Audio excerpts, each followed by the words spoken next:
3টার সময় কিভাবে পরীক্ষা স্থগিত করে? আপনার সাথে কি কোনো ছাত্র সংগঠনগুলো যারা রয়েছে তারা কি আপনার সাথে একমত পোষণ করছে কিনা? না ভাই, দেখেন ছাত্র সংগঠন ওইটা আলাদা হিসাব। এখন পর্যন্ত ওদের সাথে আমরা আলাদাভাবে ছাত্র সংগঠনের পক্ষ থেকে কোনো ডিসিশন জানানো হয় না। আমরা সবাই ছাত্র হিসাবে এখানে আছি।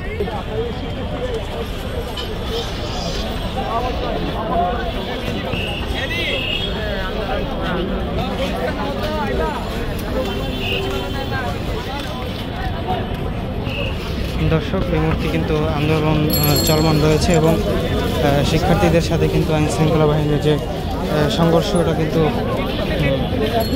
চলমান রয়েছে। শিক্ষার্থীরা কিন্তু রাজপথ এখন পর্যন্ত ছেড়ে যায়নি এবং তারা কিন্তু এখন পর্যন্ত রাজপথে রয়েছে এবং অবরোধ চালিয়ে যাচ্ছে।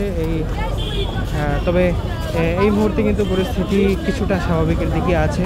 শিক্ষার্থীদের দাবি যে প্রেস ক্লাব এবং তার মানে সচিবালয়ের ভিতরে কিন্তু অনেক শিক্ষার্থী আটকা পড়ে আছে আন্দোলনকারী এবং তাদের কয়েকজনকে নিহত করা হয়েছে, গুলি করে মেরে ফেলা হয়েছে। তার ভিতরে একটি মেয়ে রয়েছে যাকেও গুলি করে মেরে ফেলা হয়েছে এবং শিক্ষার্থীদের যে দাবি রয়েছে যে তারা বলছে যে আমরা যদি মরেও যাই আমরা লাশটা ফেরত চাই।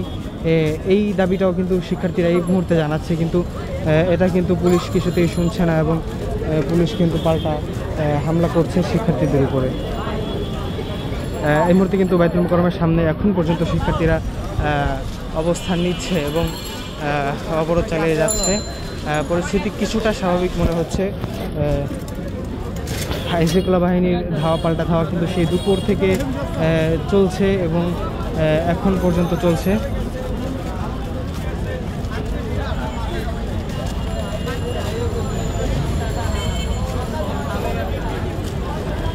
পরিস্থিতি এই মুহূর্তে কিছুটা স্বাভাবিক মনে হচ্ছে, তবে বলা যায় না কখন কী হয়ে যায়। আইন শৃঙ্খলা বাহিনীর সদস্যরা কিন্তু কিছুক্ষণ পরেই টিয়ার সেল মারছে এবং কিছুক্ষণ আগেও কিন্তু টিয়ার সেল মেরেছে এবং অনেকে আহত হয়েছে, অনেকে নিহত হয়েছে। ছাত্রদের দাবি যে 2 জন স্টুডেন্ট নিহত হয়েছে এবং আহত হয়েছে অনেক।